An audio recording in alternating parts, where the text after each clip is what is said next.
স্বামী স্ত্রীর কথা যতক্ষণ পর্যন্ত চার দেয়ালের মাঝে থাকবে ততক্ষণ পর্যন্ত সম্পর্কের মান বজায় থাকবে। মাথায় রাখবেন, যখনই হাজব্যান্ড ওয়াইফের রিলেশনের প্রবলেমের কথা চার দেয়ালের বাহিরে যাবে তখনই বুঝবেন এই সম্পর্কের দিন মনে হয় শেষ হয়ে যাচ্ছে। আরে ভাই, আমার ওয়াইফ এটা আমার ওয়াইফ, যত খারাপ হোক ওইটা আমার হোক, আমার স্বামী আমার স্বামী, ও খারাপ হলেও আমার স্বামী, ভালো হলেও আমার স্বামী।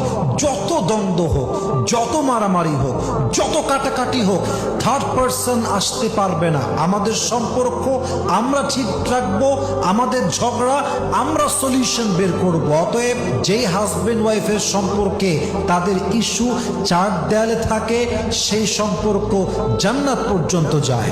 আর যেই সম্পর্কের ইস্যু সমাজে গড়িয়ে যায়, থার্ড পার্সনের কাছে জড়িয়ে যায়, মাথায় রাখবেন সেই সম্পর্কে ভাঙন আসতে বেশি দিন